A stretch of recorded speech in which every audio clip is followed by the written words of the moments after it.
장대장 TV 시청자 여러분 안녕하십니까? 장대장입니다. 자, 부동산에 관련된 이 정책이 언제 나올지 기다리시는 분들이 많으실 겁니다.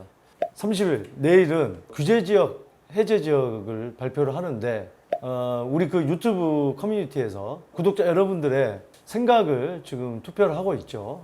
계속해서 우리가 일주일에 한 번씩 부동산에 관련된 주제를 가지고 여러분들의 생각, 즉 모든 것은 이제 시장에 참여하는 분들의 심리가 어디로 갈 것이냐, 그게 어떤 가격의 결정을 짓기 때문에 참 중요한 요소 중에 하나라고 볼 수 있는데, 이게 유튜브 커뮤니티가 오지선답밖에 안 됩니다. 그래서 뭐 많은 예를 들고 싶은데 그렇지 않은 경우는 이제 우리 그 밴드 커뮤니티에서 안내하는 밴드로 오셔가지고 투표를 하시면 그게 조금 더 정확한 통계가 나오지 않을까 생각합니다. 그런 통계를 가지고 여러분들에게 계속해서 여러분들 심리를 반영해서 여러분들이 여러 가지 결정하시는데 도움이 되겠으면 하는 바람입니다. 자, 오늘 그러면은 여러분들 중에 또 많이 기다리시는 분들이 있습니다.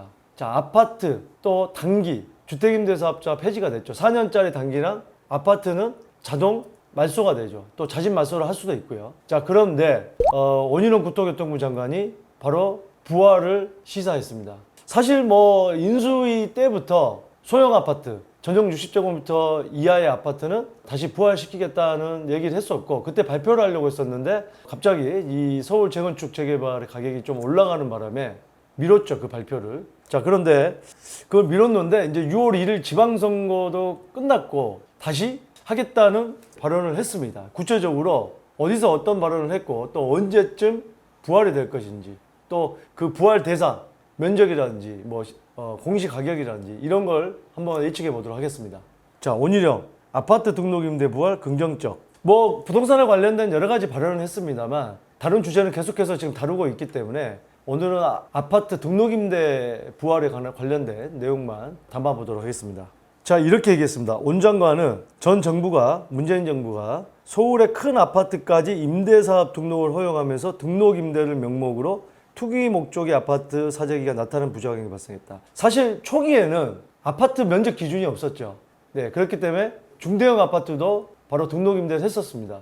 이는 전 정부의 치명적인 실책이라며 현재 비아파트에 대해서만 등록임대 사업자 세제 혜택을 주고 있지만 점진적으로 서민들 사이에서 실거주형으로 주로 많이 거래되는 소형 아파트 시장은 등록임대 공급을 확대하는 방향으로 나아가야 한다고 생각합니다. 자, 소형 아파트 시장, 정확하게 면적은 언급하지 않았지만 인수위 시절에 전용 60제곱미터 이하의 아파트도 등록임대 부활을 하겠다고 했기 때문에 아마 그럴 확률이 높다. 꼭 그렇다, 인수위 때 그렇게 얘기했기 때문에 꼭 그렇게 갈 것이다 라는 거라기보다는 확률이 높다, 이렇게 좀 받아들이는 게 좋을 것 같고요.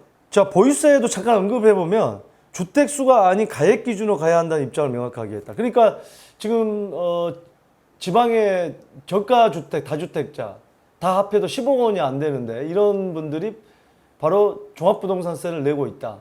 뭐 지방이 아니어도 경기도만 가도 그런 분들 많습니다. 경기도에서 잘 오르지 않는 지역도 있는데 뭐 상대적으로 적게 오른. 자, 뭐 그런 부분도 다주택자지만 가액으로 하겠다. 1세대 1주택자만 11억 공제, 또 올해는 한시적으로 14억까지 공제되죠. 근데 본인 2주택 가지고 있는 사람, 한 사람 명의로 2주택 가지고 있다? 6억밖에 안 됩니다. 네, 이제는 절반도 안 되는 거죠, 14억에 비하면. 그렇기 때문에 이거는 좀 형평성이 맞지 않다라는 말로 해석을 할 수가 있겠습니다. 자, 그러면 언제 할 것이냐? 자, 27일 정부에 따르면 아파트 등록임대사업자 제도를 부활하기로 가닥을 잡았다. 이제는 거의 확정적이다. 관련 제도 개선을 준비 중이다. 임대차 2법, 계약행위 청구권과 전월상한제 시행 2년을 앞두고 7월 말이 되면 이제 2년이 되죠. 임대료가 급등하는 전세 대란 발생을 막기 위해서 오는 8월 중순께 발표할 주택 250만 원 공급 노드 맵에 포함시킬 가능성이 예상된다. 자, 8월 중순경에 원희룡 국토교통부 장관이 250만 원은 윤석열 대통령의 부동산 공약이었습니다. 공급을 하겠다. 250만 원. 연 50만 원씩 5년 동안 250만 원 공급하겠다. 그때 이제 8월 중순에 발표할 예정인데 그때 등록임대주택 부활 구체적인 내용이 나올 것이다, 이런 얘기입니다. 자, 복수의 정부 관계자는 주택 매매 및 임대차 시장 상황을 고려해 폐지된 아파트 등록임대사업자 제도를 단계적으로 정상화하는 방안을 살펴보고 있다. 단계적이라고 하니까 한 번에가 아니고 조금씩 포함 대상을 한 번에 많이 포함시키는 게 아니고 확대해 나가겠다는 그런 걸로 해석을 해야 될 것 같습니다. 그러면은 아마 공시가격, 공시가격 기준을 둘 것이고 지금 모든 공시가격이 뭐 6억 이하, 수도권 6억 이하, 비수도권 3억 원 이런 게 많은데 아마 최근에 주택 가격이 많이 올라갔기 때문에 공시가격 기준은 아마 9억 정도로 해도 되지 않을까, 뭐 그럴 가능성이 있지 않을까 하는 생각도 해봅니다. 면적은 지금 원희룡 국토교통부 장관이 면적을 중대용도 문재인 정부에서 다 포함시켜서 처음에 주택임대사업자를 적극 권장했기 때문에 투기협정이 불어서 집값이 많이 올랐다. 그렇기 때문에 소형주택 위주로 하겠다. 그렇다고 한다면 소형주택은 우리가 24호평형 이하, 그래도 24호평형 이하는 전월세 많이 살죠. 물론 30평대, 40평대 전세 사실 분도 많이 있지만 아무래도 자녀 교육이나 직장 때문에 특히 서울 비싼, 전월세가 비싼 서울에 있는 분들을 위해서는 20평대까지는 가족이 살기 위해서는 20평대까지 해줘야 되거든요. 그래서 제가 볼 때는 전용 60제곱미터 이하가 거의 확정적이지 않을까 하는 생각이 듭니다.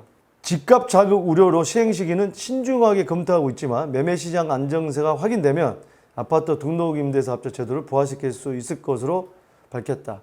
정부 관계자는 그렇고 정부에서는 거의 확정적이라는 게 8월 중순께 하겠다. 8월 중순 정도에 하지 않을까 생각합니다. 지금 뭐 집값이 오른 지역이 거의 있나요? 다 떨어진다는 얘기만 나오고 있고 또 7월 달에 지금 한국은행에서 0.5% 금리 인상이 유력합니다. 지금 미국의 금리 상단 1.75%, 우리나라 기준금리 1.75% 같아졌습니다.